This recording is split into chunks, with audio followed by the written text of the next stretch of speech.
Okay, good afternoon. How are you? Almost halfway through the semester. Don't forget we have the fall break next week. We also have the midterm Thursday of next week, October 17th. So today I'm going to introduce one of the readings, a play by Italian playwright Alfredo Testoni from Bologna. And then I'll do two more things before the end of this class. I'll talk about the midterm. I'll show you the notes that you find under week 8 next week with a sample question with tips. And I added this morning a short list to review for the midterm. I would also like to start talking about the final project, exactly to give you enough time to plan properly for the successful completion of the final project. Keep in mind that at the end of the semester, you'll have a short oral presentation where you present on some of the findings from your final project. Just a quick announcement to say that I've reviewed and graded 60% more, actually 2/3 of the assignments on Jules Verne, Fear and Fascination, were the topics in relationship to the Master of the World and the Technology of the Terror. So I have only 10 to review. Go see my comments. Of course, let me know if you have any questions. The one on Jules Verne was number 3. There will only be a 4th written assignment so that at the end, during the next month or so, you can focus on working on your final project, okay? And come ready for the end of the semester. This is the page for week 7, but I'll use some of the passages in this presentation that is linked there called Alfredo Testoni on the Automobile, which is the title of the play by this Italian playwright, which claimed to be the first one focusing on the theme of the automobile. It was published in 1907, but we know that the play was staged throughout Italy, central and northern Italy, in 1904. So at a crucial time for the development of the automobile into something that wasn't just a toy for the elites. These are the main characters for the play, and I'll use this diagram to illustrate their relationship and talk a little bit about the plot. The protagonist, the character which has the largest amount of lines, and years ago with a group of Italian students, we staged an abridged version of the play in Italian. Actually, I modernized the Italian language, and the poor guy who was Emilio had to do the most amount of memorization. At the center of all these social relations, we find a lawyer by the name of Emilio. We're in Florence, so presumably 1902 or 1903. And Emilio is exactly the opposite of a new technological man. Not only Emilio doesn't own an automobile and has no plans to try or purchase an automobile, but it is important for the profile of the character that he, in fact, is somebody who lives in an apartment upstairs and his commute is going downstairs into his office. So his office and the apartment where he lives with his younger wife, Lina, are inside the same building. And his lack of material mobility, of physical mobility, is aligned with the fact that this character is grounded. And that's why everyone goes to him for help, because they see him as somebody who's patient, strong, steadfast, who will not overpromise and underdeliver. If anything, he will say no if he cannot deliver. What kind of lawyer is Emilio? As a lawyer, as a professional, Emilio is a modern man.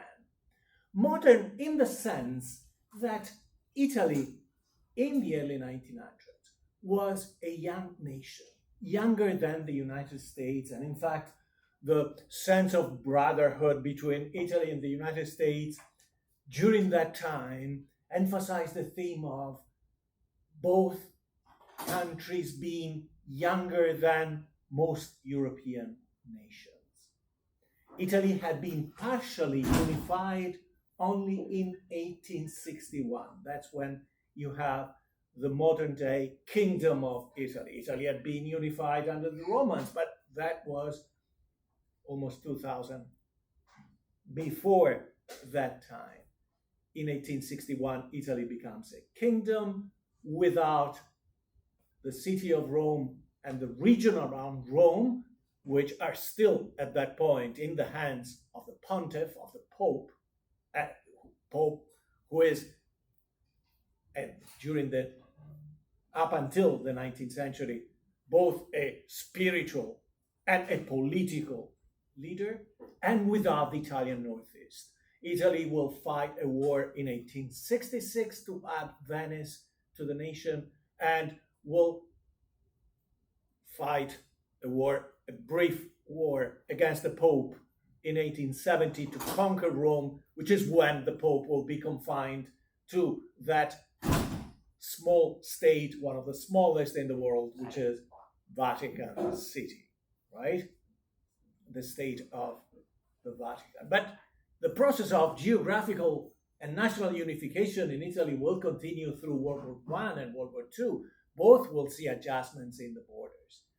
So in a nation that was created only about 40 years ago, 40 years earlier before the story in the play, Emilio is a modern professional in that he is a secular professional. In a nation that was deeply religious by tradition, such as Italy, Emilio is a proclaimed self-defined atheist, which doesn't mean much. And in fact, when his wife, Lina, who's very much in love with him, and Emilio is also taken by Lina, not as much, but he's certainly affectionate to her and fair to her by any means. When Lina will ask him to help her write a collection of poems to celebrate a local preacher, he will say yes. And he will write poems that will be appreciated by the people in Florence.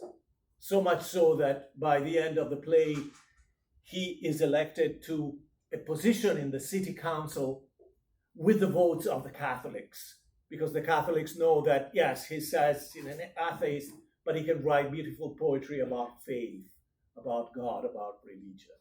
So he's flexible that way. But when it comes to his profession, from the very beginning, we know that he is the kind of lawyer who will actually defend criminals.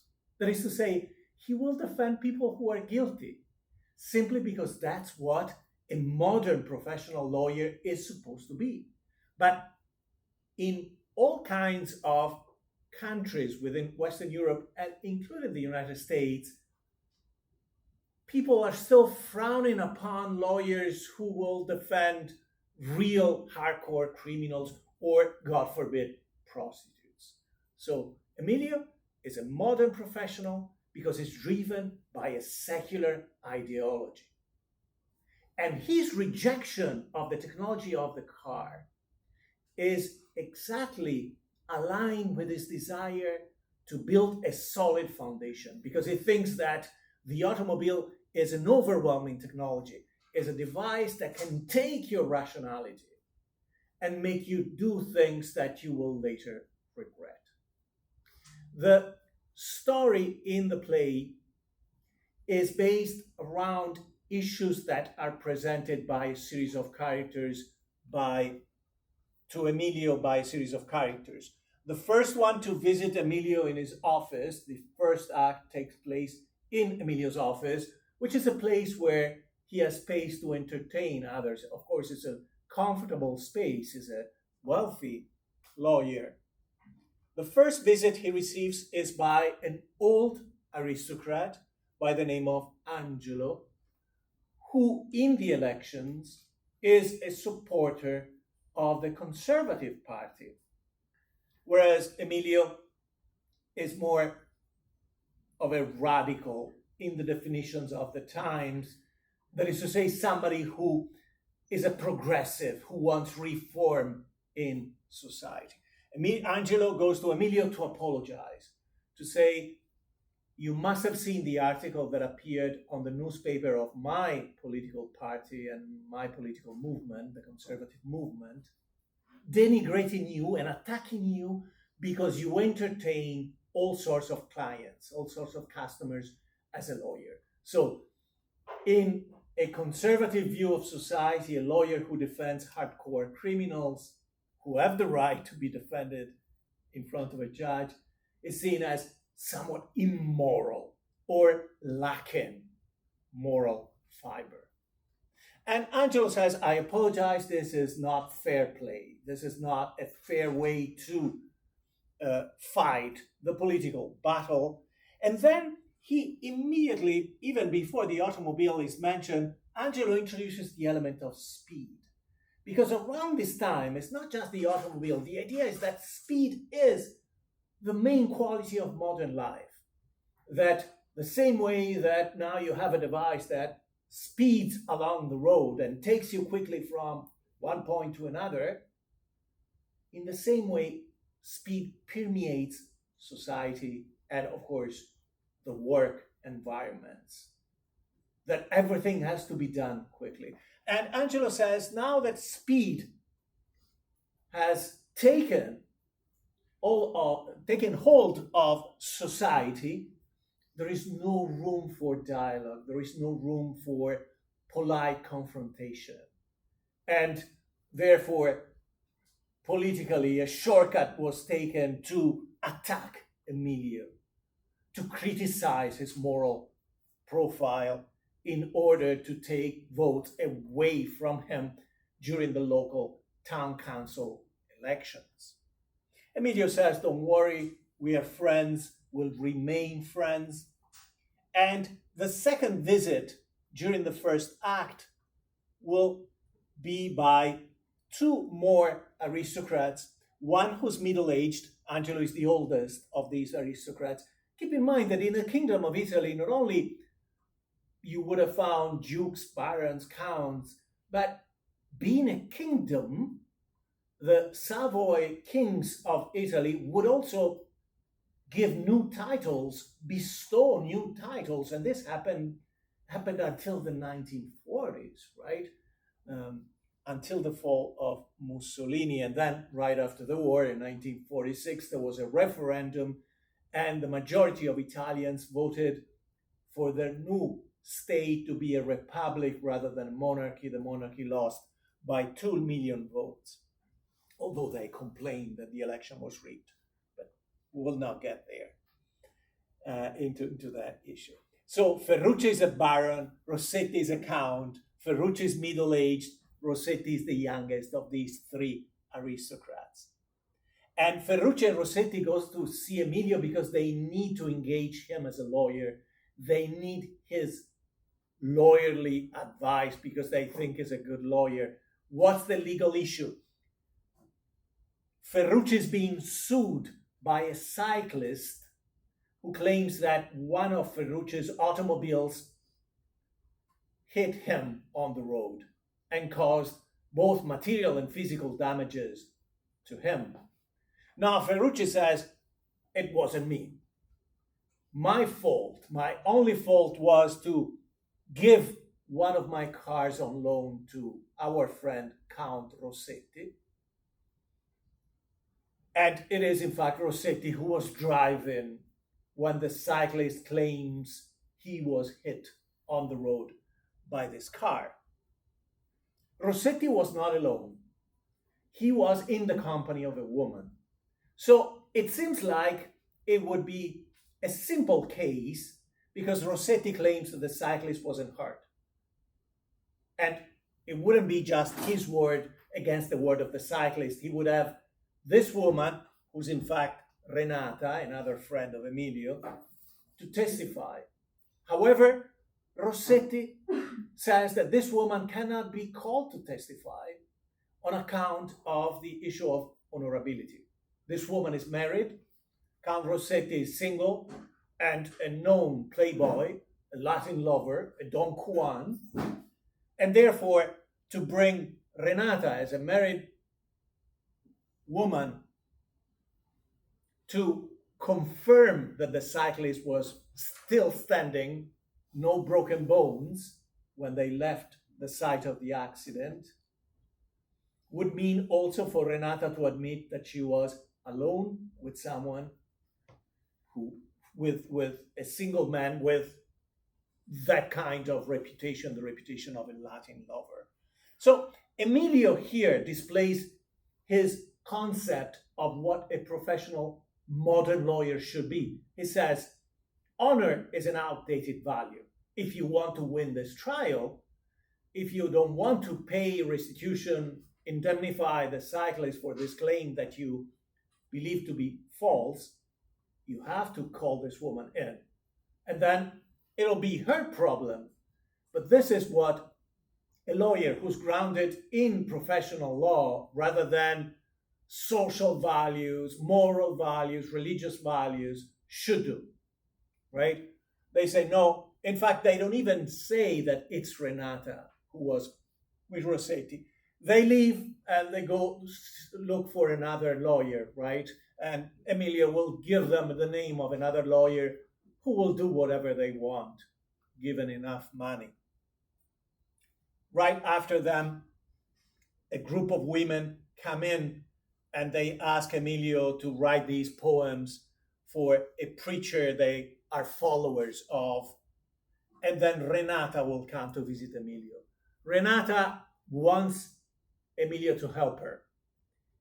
She wants Emilio to know about this situation that she finds herself in.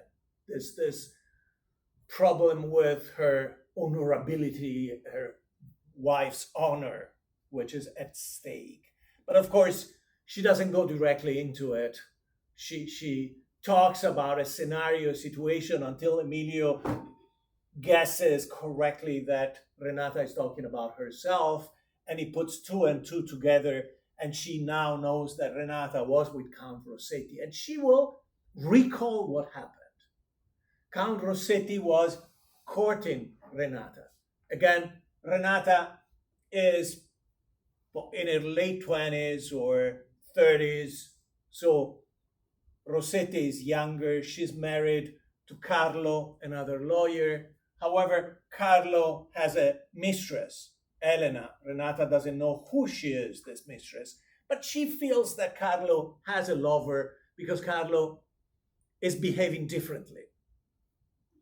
And because she suspects her husband has an affair, she allowed this young Latin lover to flirt with her. And this courting, this flirting led to the offer of an automobile ride. And Renata herself is new to the automobile. So she couldn't guess how the automobile can be dangerous for a woman, a married woman, how the automobile could be, and this is not just in this play, but in the literature of the time, that the automobile could lead to sexual promiscuity. Because Rossetti takes her out of Florence, and therefore she's outside of her own community, right? She's alone with him. They reach another town, and there, strangely, the automobile has a breakdown. The breakdown is, of course, part of Rossetti's plan. He claims the automobile is broken, that they cannot go back to Florence, and it's the evening, so they should have dinner in this town outside of Florence. And then get a room, right? A lot of trattorias had rooms upstairs.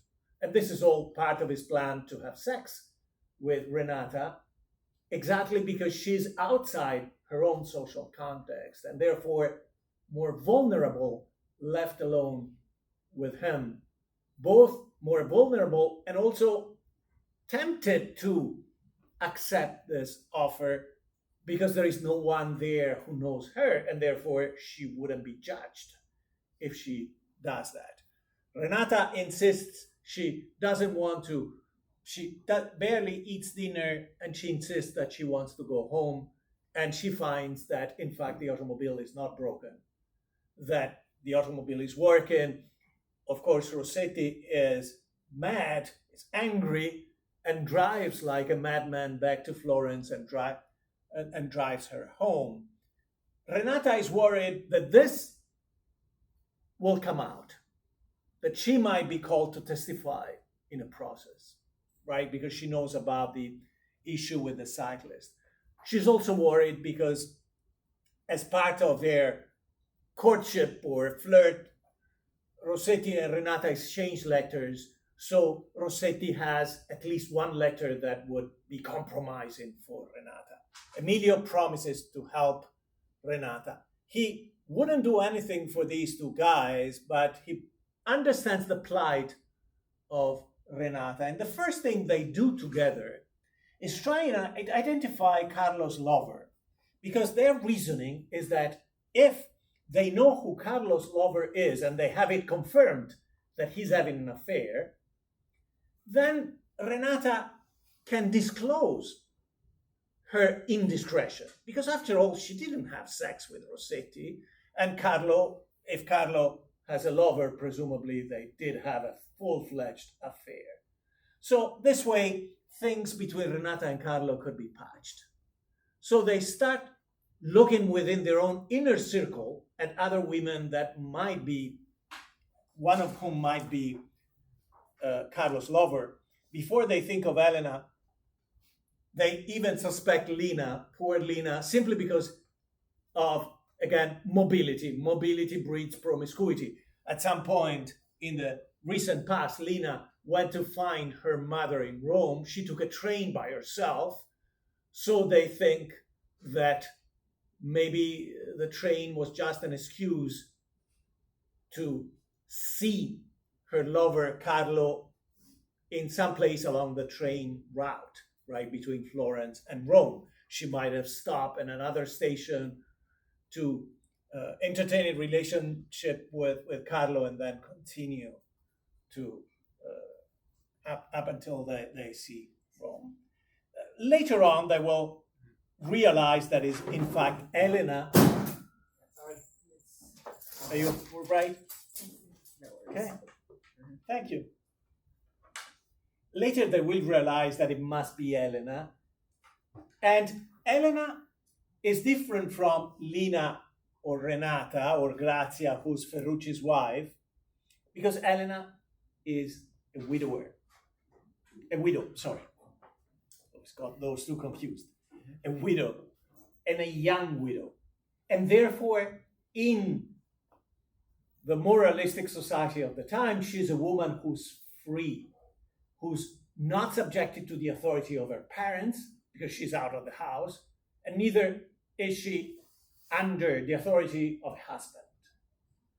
And as such, as a free woman, she has pursued Carlo, established a relationship, and we realize later through a conversation between Emilio and Carlo that Carlo doesn't want to continue the affair simply because Elena has become more demanding, because only a mistress can be more demanding than a wife. A wife has an established role, and a role where she's subordinate to her husband in some areas and more independent in others. But a mistress is free to create a role for herself, and Carlo wants to put an end to that. So in the end, Emilio's tactical maneuvers in this social group to bring back social harmony and to keep marriages together, two things that in the society, in Italian society, in this period were considered important.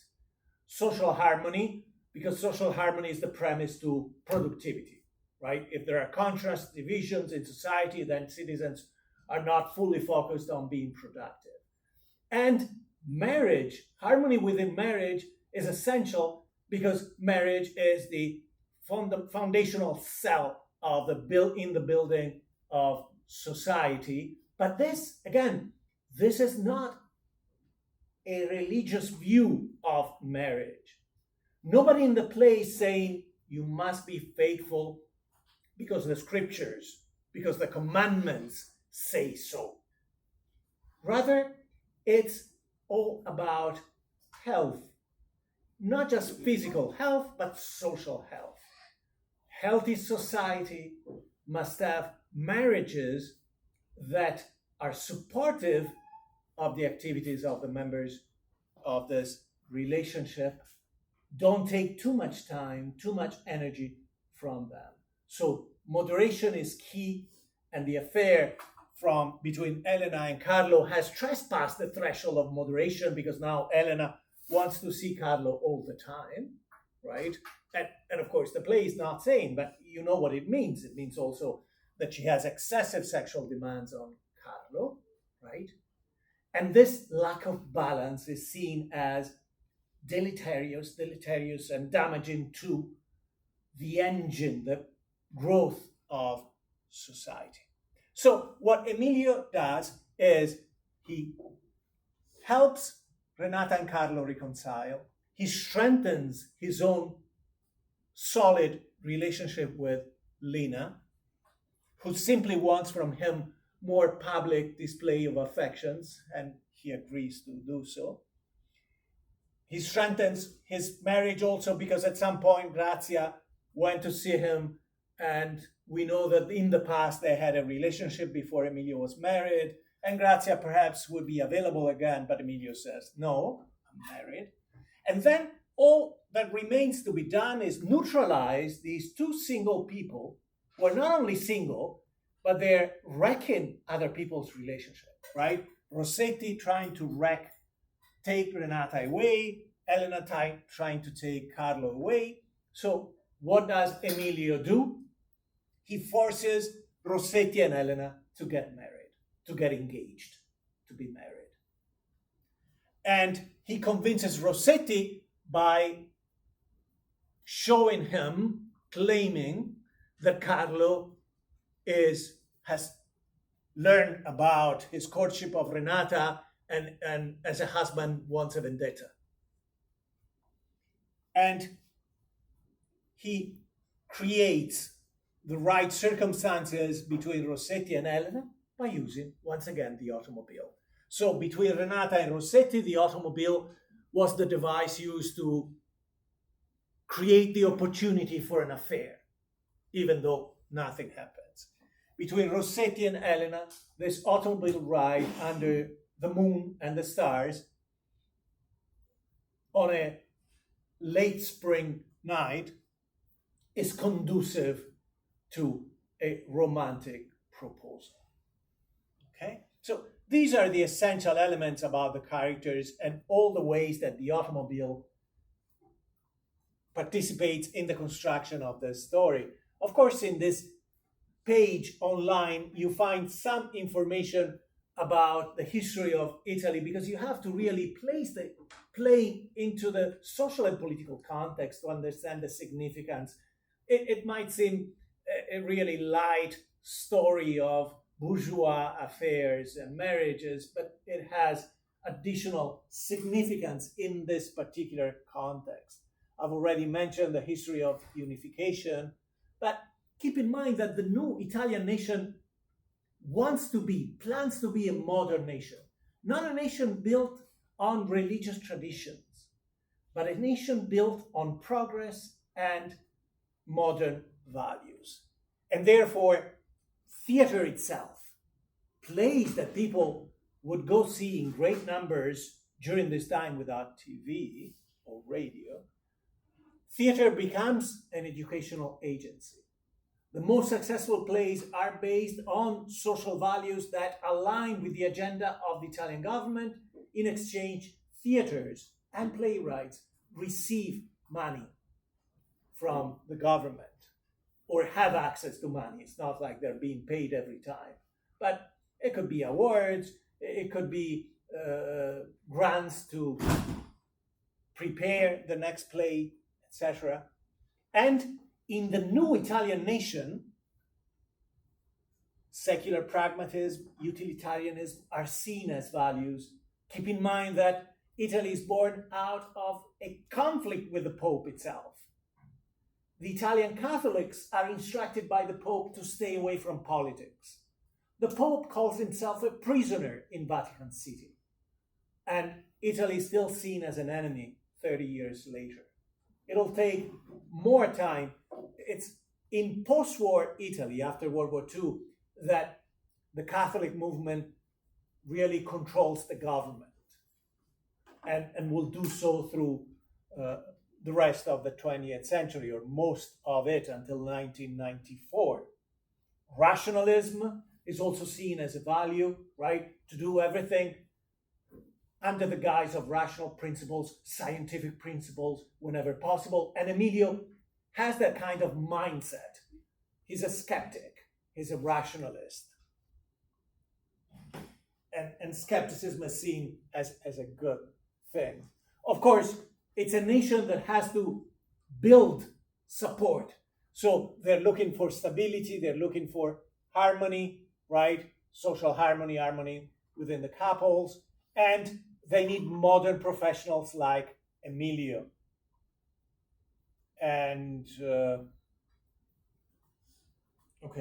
we've already discussed these things. So Emilio is a secularized professional for whom business is business. It doesn't matter whether somebody's honor is tarnished. If you want to win a trial, then that's the path to follow. And his loyalty is to his customers, not to anyone else involved in the trial. It doesn't have to act as the defender of public morality. And this is a nation where democracy is expanding, so that's why the elections are included, but the elections are also a risk, right? Elections might also produce a different outcome whereby, especially in a place such as Italy, this is true to this day, the political spectrum is fragmented into different political forces. It is still a conservative view of society. And this is what we see in the dominant literature of Italy as well as France in the case of Jules Verne, right? Only it's a more nuanced view of a vertical society, a top-heavy society. In Italy during this time, and in this play, you see that there is a traditional aristocracy who's traditionally at the top in the authority and power hierarchy. The church, of course, the monarchy, and the populace is connected to this traditional aristocracy, responds to the prestige of this aristocracy. There is a social aristocracy as well, meaning people who are wealthy and powerful, like professionals like Emilio, are now also seen as part of the elite. And then there is this concept that we discussed in reference to the novel The Lightning Conductor, this idea of natural aristocracy, this Darwinian idea that at the top of the hierarchy in society we'll also see people who are not aristocrats by blood or wealth, but they become leaders by virtue of their own natural skills. And the skills that nature gave them, if they work to develop them, will bring them up in society, right? So social mobility is seen as a natural thing, not just a social or political value, but also as something that happens in nature. Because in this simplistic view of Darwin, the fittest in society, even if they're born at the bottom of society, will advance, and some of them will gain a position of leadership or a higher position in society. One concept that you find everywhere from Italy to the United States and every country in between is hygiene. But it's not what we mean now by hygiene. It's not being cleanly. It's not about cleanliness. It's about health and balance in life. So, what's a healthy marriage under the criteria of social hygiene? It's a marriage based on mutual understanding. It's not all passion, it's not romantic love. Mutual understanding of each other's role in the marriage, and moderation in all circumstances.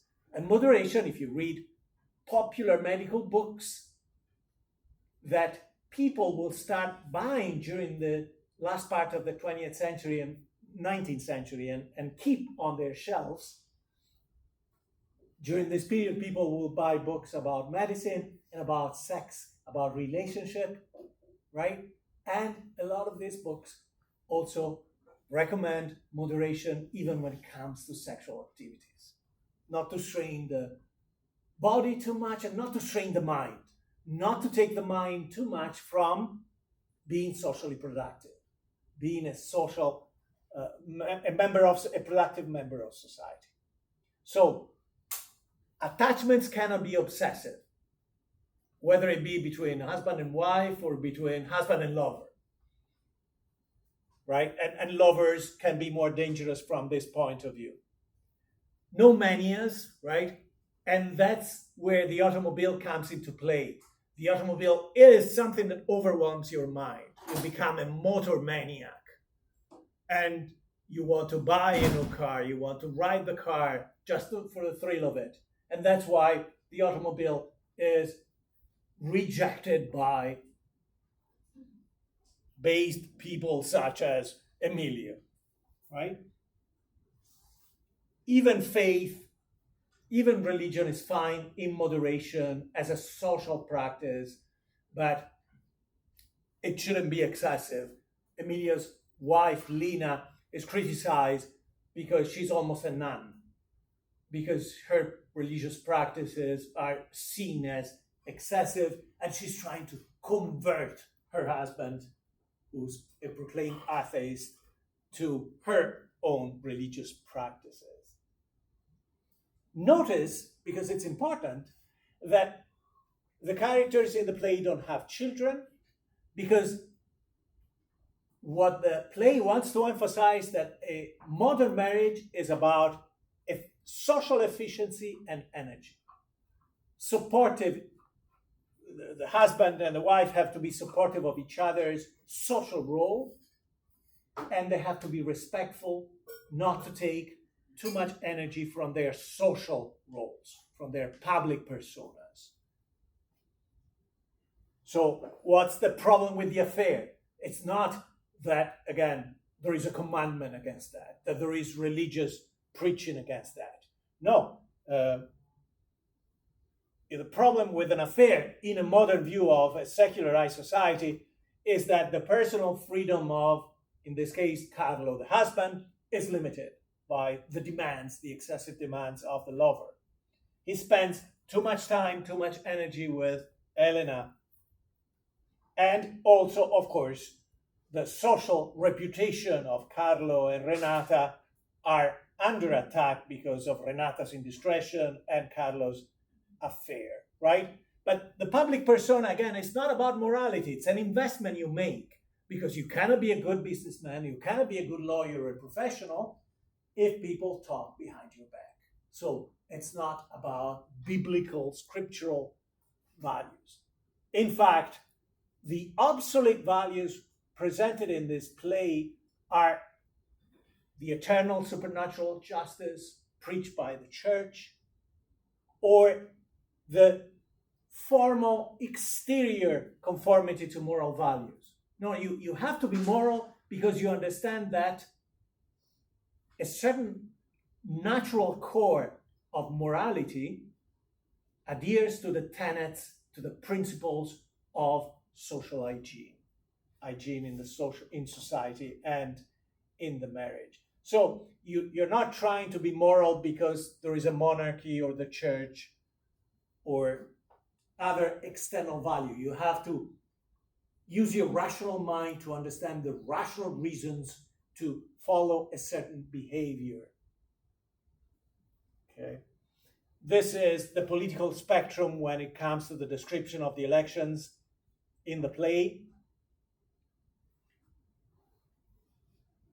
They have in the town's council's election the conservatives with the aristocracy, the Catholics, the radicals, the anarchists, and the socialists. And in the play, the conservatives are believed to be the past, right? Soon to be surpassed by the evolution and progress of society, of Italian society. The Catholics are the distant past, right? Because the church is all based on scriptures rather than science. And the radicals are seen as the present, those who want reform. And anarchists and socialists are seen as the future. But of course, anarchists during this period are identified as terrorists, pretty much, destroyers of society. But socialists, when we see this label around this time, don't think about the left wing of the spectrum, think about democratic reformists, moderate reformists, okay? So more moderate in their desire to reform society than the radical. Emilio is a radical because he wants to push society to embrace progress, modern progress, and secular values, right? So that's why even Emilio's husband is criticized because she's too attached to religion, which in other plays would be a virtue, but not in this play, in this play with its ideology. We've already mentioned how mobility threatens the honor of Lina because the very fact that she went by train by herself to visit her mother in Rome exposes her to suspicions. And there is, just to understand how people conceptualize these transportation devices, there is a story by a Neapolitan author, Roberto Bracco, who was nominated for the Nobel Prize for Literature in the early 1900s. Didn't get it, but that was his stature. He has a weird, interesting short story about a couple on a train, an elegant woman, and a wealthy upper class man, and they flirt with each other. He thinks at some point that she's a prostitute, an escort, and gives her 2,000 liras, which was a huge sum of money. They have sex on the train, and then she leaves at the station before the man, and he sees her family there, and he understands that she's no prostitute at all, that she took the liberty and freedom afforded by this half-empty train there in the same compartment, just the two of them, to have this sexual freeing adventure. And he took advantage of her, right? So even the train, which is a very public form of transportation, is seen as dangerous and potentially leading to promiscuity. The car was seen as such. The bicycle, the most famous criminologist in Italy and possibly in the world, even in the United States, he had quite a following, Cesare Lombroso, in, I think, 1902, wrote an article on the bicycle saying the bicycle will help criminals be successful because of how criminals move quickly around urban landscapes to do crimes and to escape arrest, right? So these devices for mobility, for increased mobility, were seen as morally dangerous for society. Okay.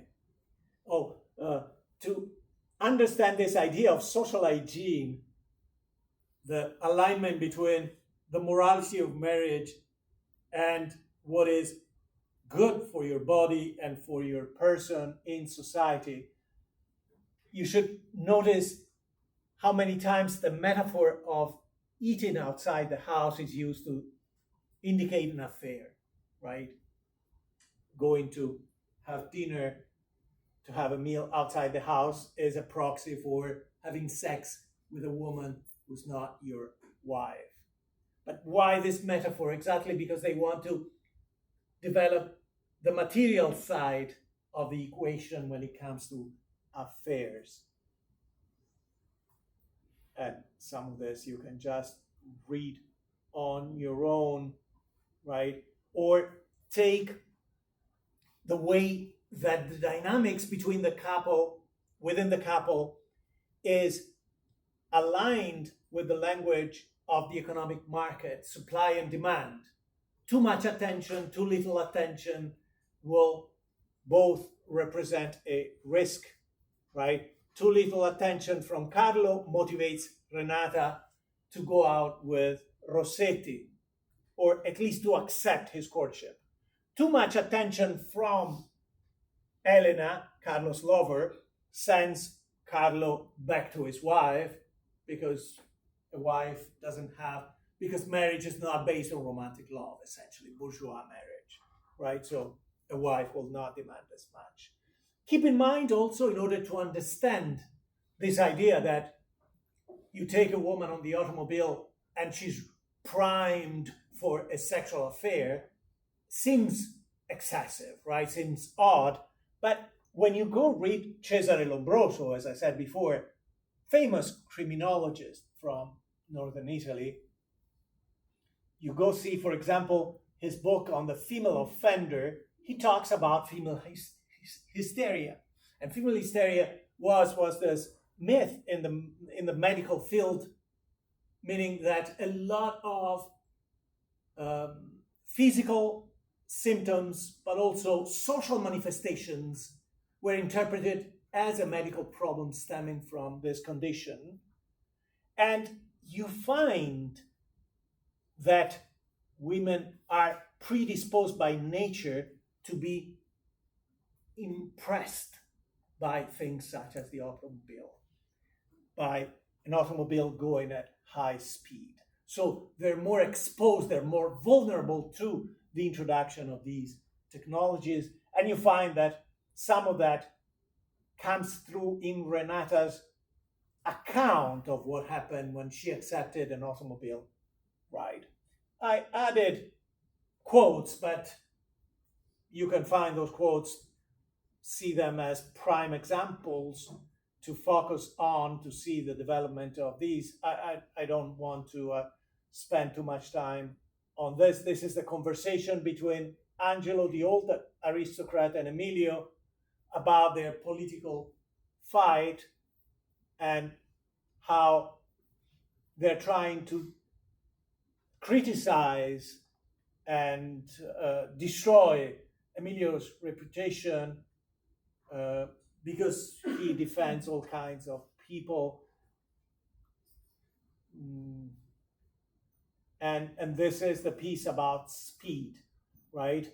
Moderation means going slow, and nobody has time for that. We don't have time for anything. And in the same way that the horse has been replaced by the automobile to arrive sooner, impetuousness, impulsivity, has taken the place of reasoning. I understand that by doing that, we're breaking our necks, and he's saying that in reference to automobile much more reasonably, much more easily, but he's also referring to, of course, breaking people's lives. And Angelo, the old man, the oldest of the characters, will declare that even he was impressed by cars. Even he is tempted to replace his carriage with a car, right? Here they're talking about the political divisions in Emilio's office because he has clerks, and the clerks are fighting because they're on different opposite sides of the political spectrum, and this is seen as chaos. This is seen as something to be avoided. This is where Emilio says, I have an aversion for the automobile because the automobile is against everything he stands for, whereas Ferrucci is an example in here of the mania for the automobile. He's a maniac is completely taken by the automobile. Okay, and this is a beautiful passage about the impressionable Renata recounting the way Count Rossetti took her back to Florence after his failed attempt to spend the night together with her. We came back racing in the dark like crazy, exactly the same way I had behaved. Because at dinner she said, "No, I'm not staying here. You have to take me back." We only exchanged a few words. I couldn't shake the sensation of cold that I felt all over. Of course, it's an open-top car.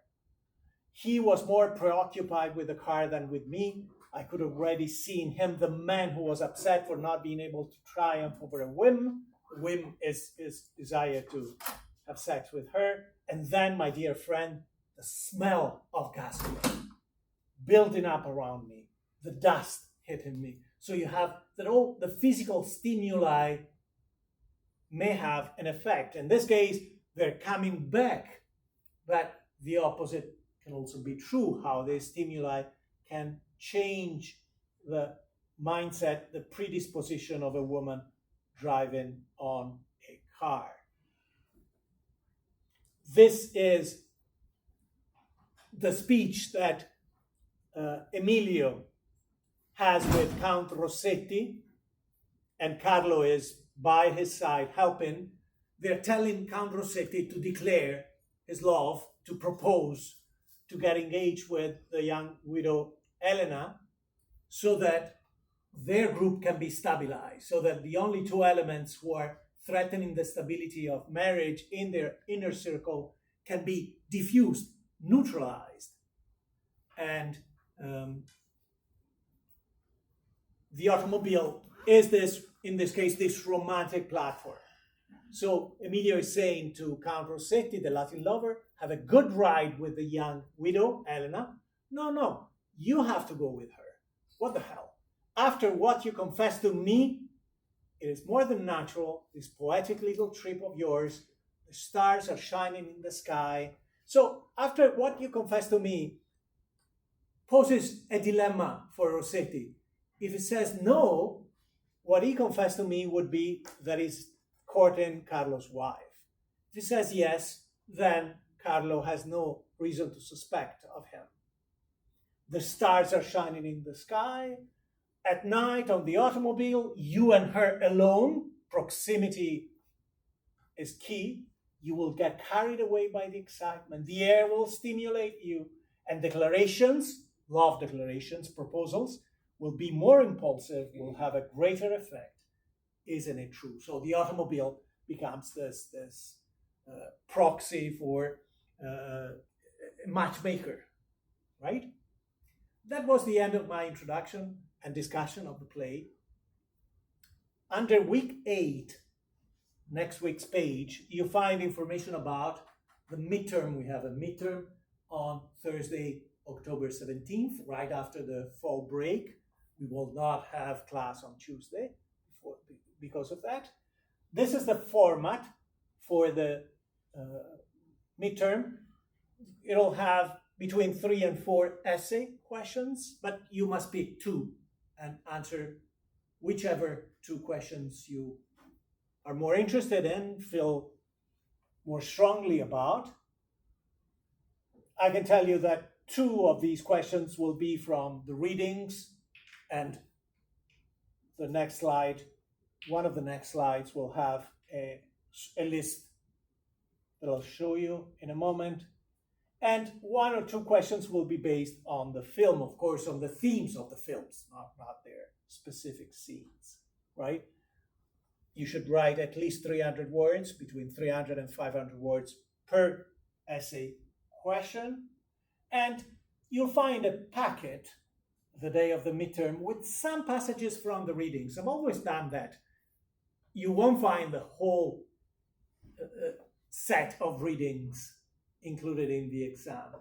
I normally include examples that I think you might want to consider for inclusion, or from which you might want to take a quote. to have specific details, because the goal, the learning goal, is not for you to memorize the readings. Is to show understanding of the themes of the readings and an ability to articulate your analysis of those readings. But it doesn't mean that you're confined to only the examples or passages you find in those readings. Those are there to help you not to impede your freedom. If you want to talk about other examples, other episodes, feel free to, by all means. Of course, it's important to be specific in your discussion of the topic of the essay. And one of the frequent pitfalls would be to introduce some obvious comparison with the present. Of course, the automobiles in these readings are nothing like the automobiles of today, and our own practices around the automobile may be vastly different, but comparisons are not always relevant, right, for the discussion of a topic. And articulate your idea means try to introduce nuances to your arguments, right? Don't limit your commentary to just a few sentences.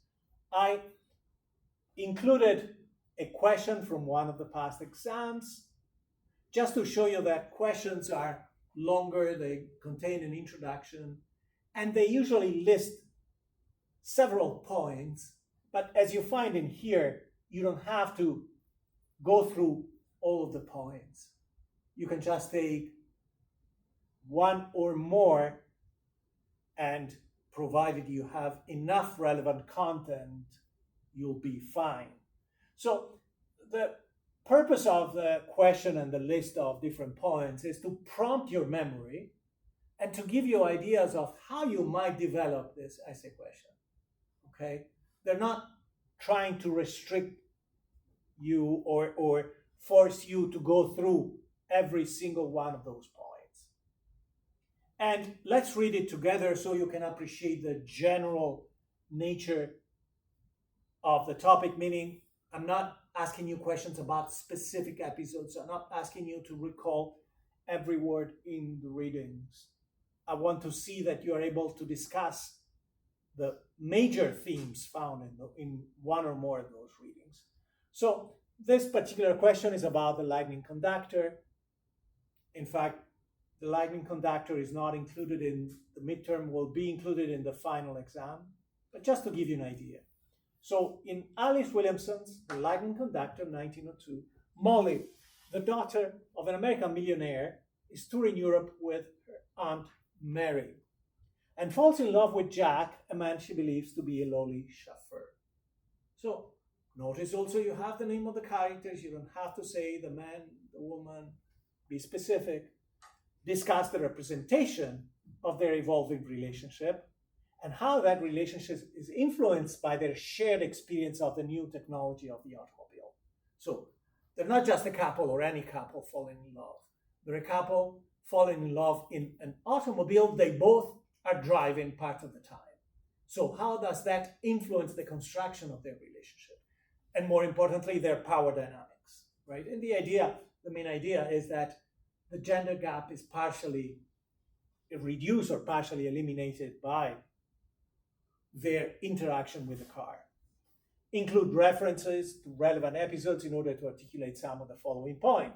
How does Jack's technical competency and his ability to handle a car make him naturally superior to his presumed social status? For most of the novel, Molly doesn't know that Jack is, in fact, Sir Jack Winston, an aristocrat. She thinks he's just a driver. She feels guilty for falling in love with a driver since she's so upper class. She is a 1%er. But then she says, my emotions are justified because this man is a natural leader. This man is skilled and his professional skills are in demand in this society. So he has social mobility. Okay, that's the kind of reasoning you have to develop. What physical, emotional, psychological effects does riding on the automobile have on Molly and Jack, right? The physical excitement is there. how is Molly transitioning from female models and practices of the past to the new models and practices afforded and supported by the introduction of new technologies of mobility. And in this case, there is one passage in particular where Molly enters into a confrontation with the French-Belgian driver they encounter in France, and then she calls in Jack to support her. So she shows independence. She shows also that it's not a radically new woman, but she's moving along a spectrum of different roles. These are the readings that you should review for the midterm. I've listed the titles or the concepts, and then I've provided the links so that you can just go to page 8 to start a review. Of course, you'll have notes. If you have notes, by all means, review your notes as well. But you should review the general introduction and the next reading with some of the core concepts. Then one of the readings included for the midterm is Araminta and the Automobile, and you have the readings and my notes on them.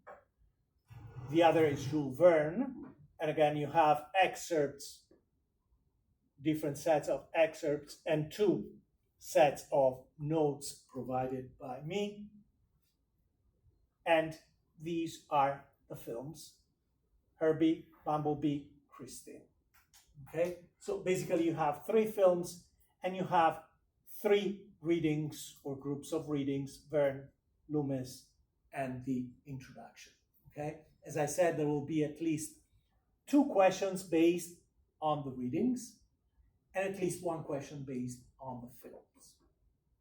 For the films, again, the question will be general. So for films such as this, you can expect the question to be focused on the transformative interaction of the main character after they interact with the technology, with the Volkswagen in Herbie the Love Bag, the Transformer B-127 in Bumblebee, and the evil Plymouth Fury in Christie, right? What is the transformation? Or how is the transformation different in one film compared to another of these films? Okay, so don't get lost into pursuing knowledge of every single detail. Try to follow the main themes. So, for example, for the readings, one of the most important things, well, the general introduction have several, but clearly in the inspiration and core concept, you find, for example, the definition of a modern technology, what makes the automobile a modern technology. The idea that modern technology goes beyond the primary utilitarian functions designed by the engineers, by those who invented the technology, and has some functions that are redundant or superfluous, functions that relate to the construction of the identity of the user. So try to focus, for example, on those concepts. For the readings from Loomis and Verne, focus on the general pattern that these narratives follow. Anticipation before the purchase or the acquisition of the technology. Seduction and rapture, being completely absorbed by the technology. And then distraction or separation. The ending of a story could be the adoption of the technology, the rejection of the technology, and in the readings themselves, how is the use of the technology related to the identity of the people who are using this technology. Okay? So before we talk about the project, of course, I'll stop and answer any questions about the midterm, because for the project we'll have time. I start the conversation on the project today, but I'll go back to it